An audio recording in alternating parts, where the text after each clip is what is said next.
लेकिन हनुमान जी भक्त कैसे बने? पढ़िए चौपाई।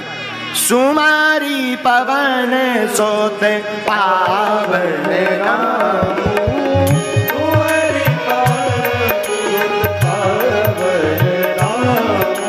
पावन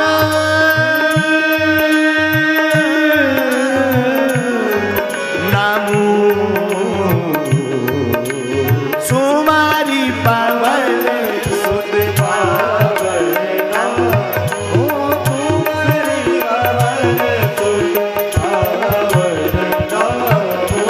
अपने बस कर राखे राम, अपने बस करी राखे राम, अपने बस कर राखे। इसलिए तुम भी श्री राम जय राम जय जय राम, श्री राम जय राम जय जय राम, बोलो श्री राम जय राम जय जय राम, गालो श्री राम जय राम जय जय राम। श्री हनुमान जी भक्त बन गए। लेकिन भक्त कैसे बने हनुमान जी? हनुमान जी भक्त बने नाम जप करके, और तुलसीदास जी ने भी नाम पर बड़ा जोर दिया। तुलसी बिरछा राम के, तुलसी बाबा कहते हैं देखो भाई राम के वृक्ष हैं सब। अच्छा एक और बात याद आ गई तो बोल देना चाहिए। महाराज जी जब भगवान हमारे हैं, हम भगवान के हैं, तो फिर भगवान का भजन क्यों करना? उन्हें ढूंढना क्यों? क्या भगवान गुम गए, हिरा गए हैं? भगवान गुमे नहीं, भगवान हिराने नहीं, भगवान मंदिर में नहीं है, भगवान अयोध्या में नहीं है, भगवान काशी में नहीं है, भगवान द्वारका में नहीं है। हृदय के पट खोल तो पिया मिलेंगे, हृदय में विराजमान है। ऐसे अपने हृदय में विराजमान करवाने वाले श्री अनंत बलवंत हनुमंत लाल जी, हनुमान जी धीर हैं, वीर हैं, गंभीर हैं, सबकी हरते पीर हैं, इसलिए लोग ने कहते महावीर है।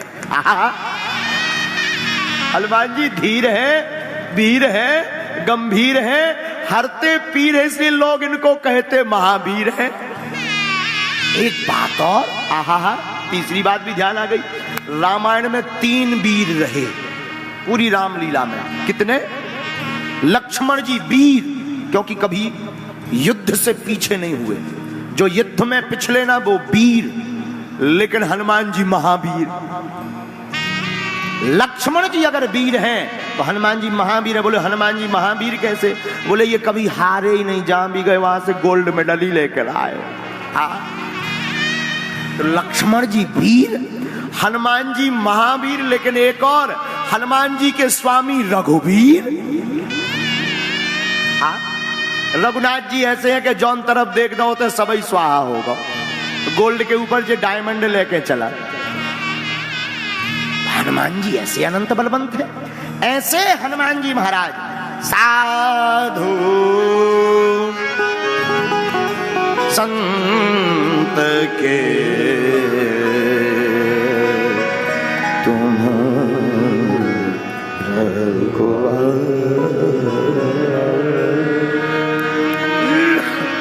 साधु संतों के रखवारे श्री हनुमान जी महाराज। महाराज जी एक चर्चा हम आपको सुनाते हैं। परम भक्त हनुमान जी रक्षा कैसे करते हैं जरा देखना।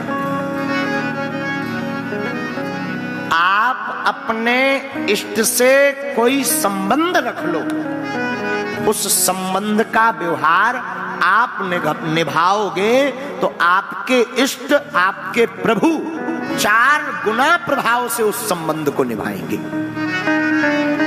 ध्यान रखिएगा, 4 गुना। अनेक ऐसे चरित्र, भक्तमाल का महाराज जी पावन चरित्र है कामध्वज जी का। एक परम संत हुए, राजस्थान के उदयपुर के पास एक सेवक परिवार रहता था। उस परिवार में 4 भाई थे। 3 भाई उदयपुर के जो राजा शासक राणा जी थे, उनके वहां सेवा कार्य करते थे। परंतु जो चौथे नंबर के थे उनका नाम था कामध्वज। क्या नाम था? श्री कामध्वज जी महाराज। कोई काम नहीं। अच्छा, साधु होते ही मनमौजी, मनमौजी ना हो तो साधु का है। फिर हमसे कई लोग कहने महाराज जी आप कई बार 2-2 घंटा लेट हो जाए। हमने कहा अब हमारी घड़ी ही आगी लगी, उल्टी चल रही। तो साधु तो मनमौजी होता। तो कामध्वज जी भी ऐसे ही मनमौजी महापुरुष महात्मा। भाई कहते कुछ काम आम किया करो। कामध्वज जी कहते जरूरत क्या है, कुछ नहीं करते। उनसे पूछो कुछ करो तो चिल्ला करके कहते अजगर करे न चाकरी, पंछी करे न काम, उदास मलूका कहीं गए सबके नाम। उनसे कोई कहे कुछ काम करो, बोले तुमने अजगर को कभी किसी किचन में सफाई करते देखा? नहीं। अच्छा, चिड़ैया हैं तुमने कपड़ा धो देखे? नहीं। तो फिर हम क्यों करें? भगवान उनको भी तो भोजन दे रहा, हमको भी देंगे। कोई दान दक्षिणा दे तो वो भी दान कर दे। अच्छा, दान का दान कर दे, ये भी बड़ी बात। दान दक्षिणा का दान क्यों कर देते हैं? गांठी बंधन बे करें जिनके राम ना होए। गांठी वो बांध कर रखते हैं जिनके राम जी ना हो। फक्कड़ साधु साहब वितरण कर दें महात्माओं में, साधु सेवाओं में। देखना साधु संत के तुम रखवारे कैसे हैं हनुमान जी। तो भाइयों ने एक दिन बैठ करके सलाह की कुछ करो धरो, राजा के यहाँ नौकरी करो, कम से कम रुपया आएगा, घर का खर्चा चलेगा। दिन ना रात पड़े पड़े खाते रहते हो, माला सटकाते रहते हो, क्या मिलता है माला से? तुम्हारे भगवान देते पैसे। अच्छा, जो भक्त भी 4 प्रकार के होते हैं।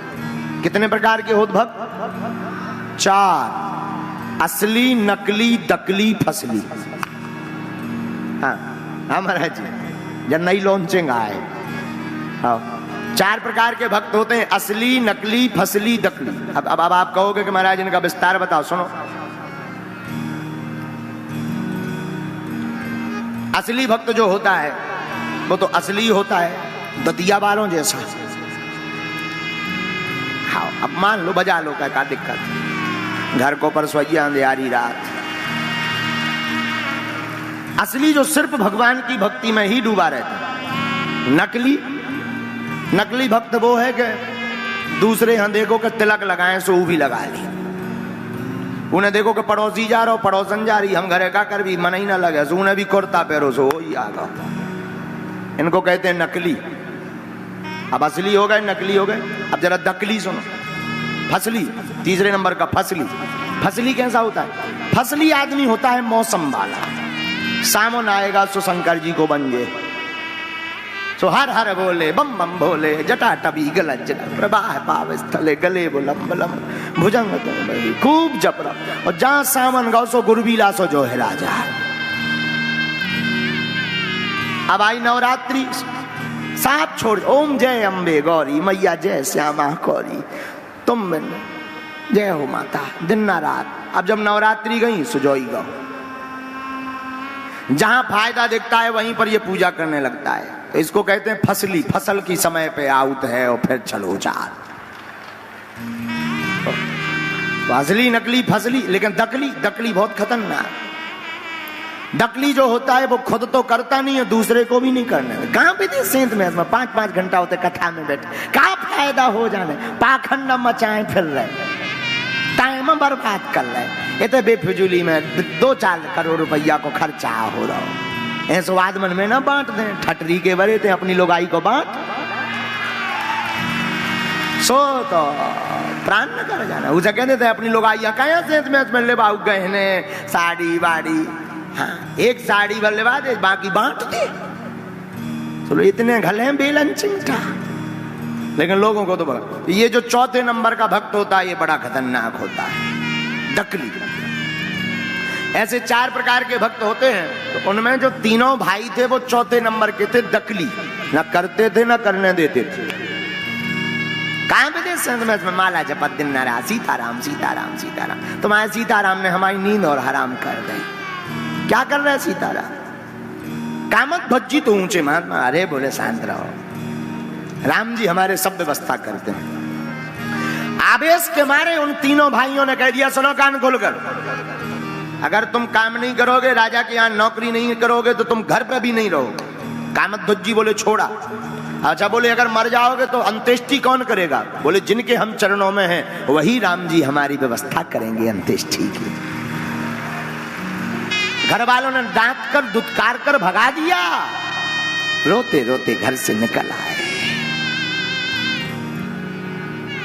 बन जाते हैं लाखों रिश्ते जब पैसा पास होता है, टूट जाता है वो रिश्ता गरीबी में जो सबसे खास होता है।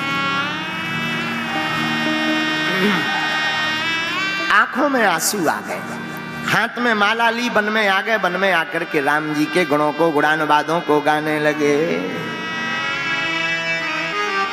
गीत को गाते, हम तुम्हारे थे प्रभु जी, हम तुम्हारे हैं,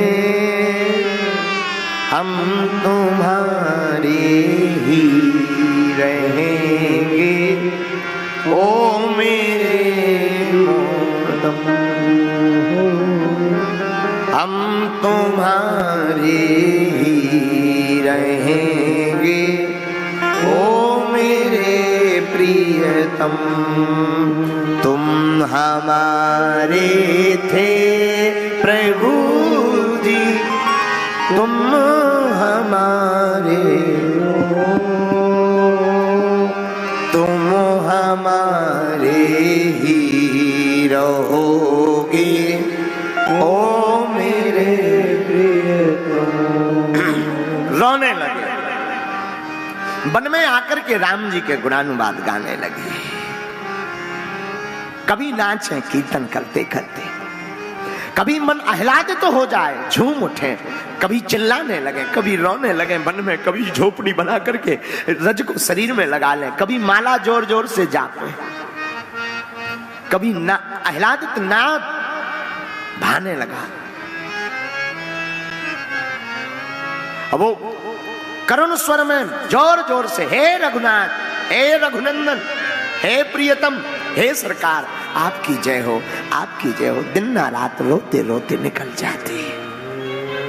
न खाने की सुध, न रहने की सुध, न जीवन की सुध। राम जी के चरणों में राम का ध्यान करते करते रात गुजार देते। कबहू तो दीन दयाल के भनक पड़ेगी कान, कभी तो राम जी के कानों में हमारी पुकार पहुंच जाएगी। रोते रहते, चिल्लाते रहते।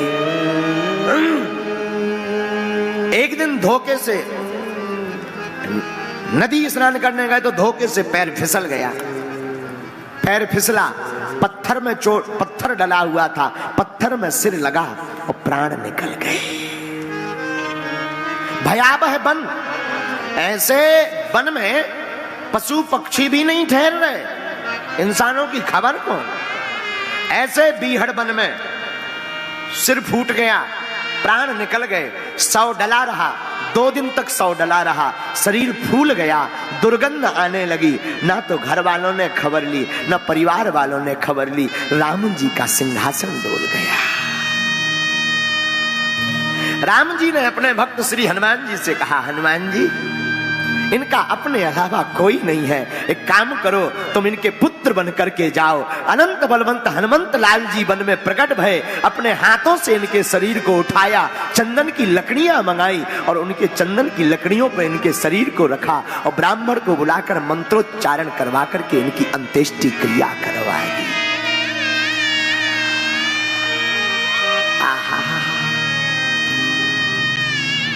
अंत्येष्टि क्रिया करवाई तो इनके शरीर के धुआं में इतनी ताकत थी कि आसपास के जितने प्रेत थे सब मुक्त हो गए, सब मुक्त हो गए। एक प्रेत कहीं बाहर घूमने गया था, वो जब वापस आया तो देखा सब मुक्त हो गए, हम अकेले बचे, रोने लगा।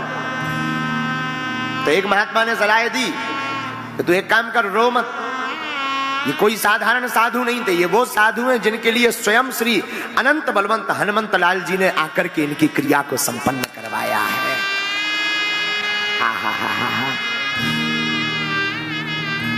तो वह प्रेत भी इनकी भस्मी में विभूति में लौट पड़ा, और जैसे ही लौटा तो उसकी भी मुक्ति हो गई। पागलों, इस कथा के माध्यम से, कामध्वज जी की कथा के माध्यम से हम समझाना चाहते, तुम गोविंद से, तुम हनुमान जी से, तुम राम जी से अपना नाता जोड़ लोगे तो हमारे हनुमान जी उस नाते की रक्षा करने जरूर प्रकट होंगे, जरूर प्रकट होंगे, जरूर प्रकट होंगे।